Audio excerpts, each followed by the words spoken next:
Hora 25 Global. Àngels Barceló.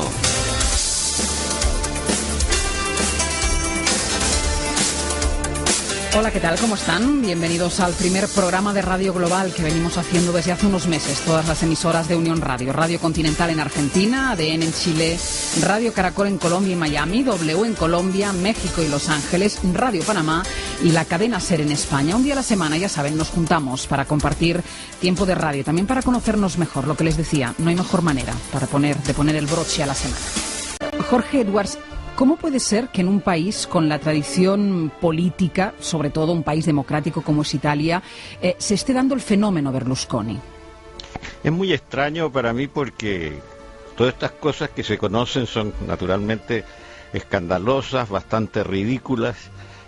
Aquí se dice que él acaba de decir que la gente se mete en su vida privada. Los líderes, los presidentes de gobierno y de Estado no tienen vida privada, no pueden tener vida privada, o sea, no pueden usar los recursos del Estado para sus fiestas privadas, por ejemplo. Así que eso es un argumento muy malo de Berlusconi, muy superficial, y sin embargo hay un fenómeno extraño, yo no lo entiendo, que los italianos votan por él. No, en efecto es un fenómeno que parecería sumamente extraño, pero que quizá no es más que un fenómeno exacerbado que se ha presentado por un lado ya en Italia y en general en nuestro tiempo. Italia, por alguna extraña razón, comparte con América Latina tener una de las peores clases políticas existentes, digamos, desde Mussolini e incluso toda la etapa democrática posterior a la Segunda Guerra Mundial, la sucesión de escándalos relacionados con la clase política nunca han cesado. Realmente yo, como Jorge Edwards, no tengo una explicación, aunque sí diría que Italia, desde los años 60, ha sido siempre un gran laboratorio político. Quizá no desde los años 60, sino si lo vemos con un poco más de perspectiva, desde los tiempos de Maquiavelo. Y quizá lo que en otras ocasiones nos plantearíamos como un fenómeno, como un arcaísmo, pues lo que es un inquietante síntoma de una modernidad terrible, ¿no? Emma Bonino, gracias por atendernos. Gracias a ustedes. Una primera pregunta. Una política de raza como usted, comprometida, con más de 30 años de experiencia en el mundo de la política, ¿qué análisis hace de la figura de Silvio Berlusconi y la manera que tiene de gobernar en Italia?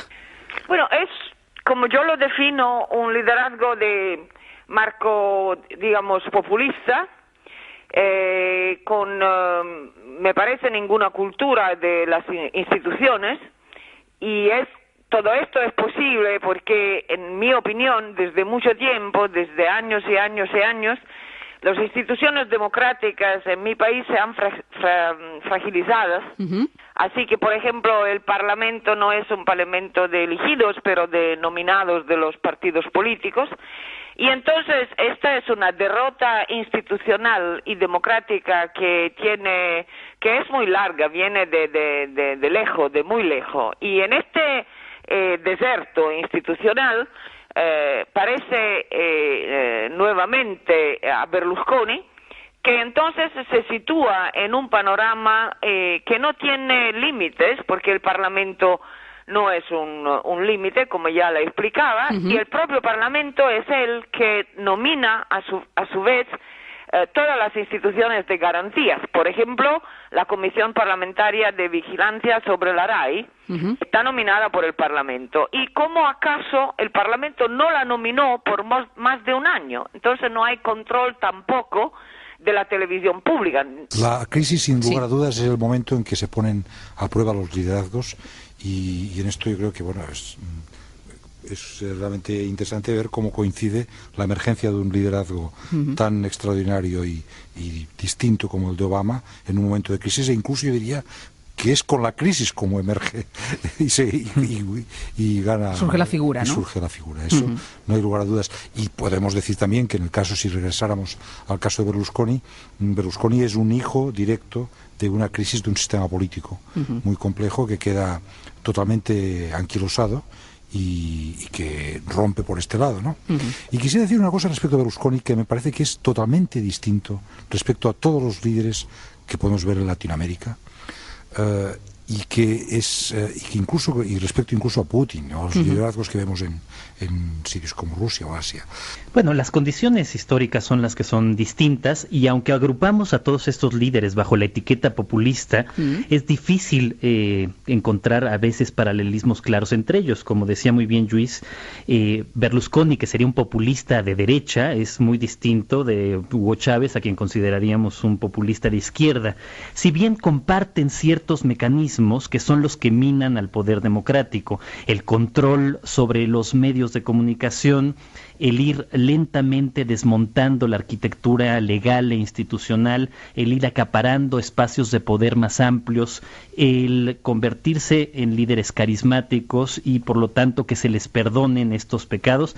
En el caso de Berlusconi, por ejemplo, es clarísimo como una sociedad finalmente machista como la italiana se escandaliza solo a la mitad por estas imágenes que hemos visto. Casi parecería como si fuera un orgullo, una vez más, el que este anciano, que además se ha remodelado físicamente, termine siendo una especie de patético galán de cine rodeado de jovencitas. El caso de México es otra historia de partido, otra forma de partido. En México también había una cierta prohibición de reelección, pero lo que no cambiaba era el partido único.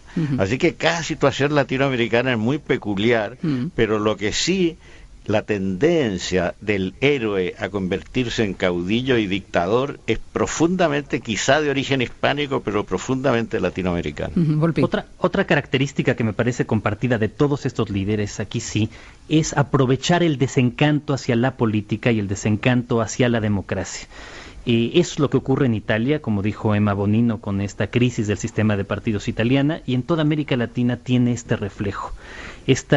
Ver la política como algo siempre turbio, negativo, poco funcional, que ha pasado muy rápidamente. México llegó apenas en el año 2000 a la democracia, y en estas elecciones recientes la discusión ya ni siquiera es por quién votar, sino si votar o anular el voto, que es la gran discusión que actualmente tenemos en México, y que no es más que un reflejo de lo que pasa en otros lugares, en donde estos líderes se aprovechan de ese desencanto, se muestran siempre como no políticos profesionales, como alejados de la turbiedad de la política, y a partir de ahí construyen una imagen de salvar a los distintos países justo de sus políticos. Eso han hecho en distintas medidas, desde Berlusconi hasta Chávez, pasando por muchos otros. Oye, Ángeles, acabamos de salir de unas elecciones europeas, ¿sí?, que yo creo que son una auténtica exhibición de cómo está avanzando la antipolítica en Europa. Sí. Es decir, la abstención es una expresión, pero no es la única, lógicamente, pero en el fondo es el mismo fenómeno. Es decir, en cuanto la política se ve como algo separado de lo que es en su origen, que es la forma de organizarnos y de los ciudadanos y de gobernarnos, y se convierte en una cuestión de una casta, entonces tenemos ya el huerto preparado para que crezcan los Berlusconis y los Putins y los Chávez y los... yo creo que este es el problema. Jorge Eduards, Jorge Volpi, Luis Bassets, muchísimas gracias por haber estado con nosotros una vez más. Gracias y hasta la próxima.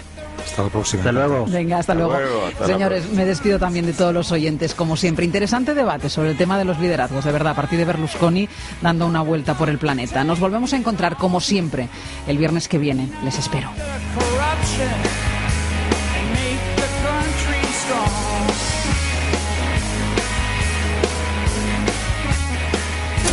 Hora 25 Global. Ángeles Barceló.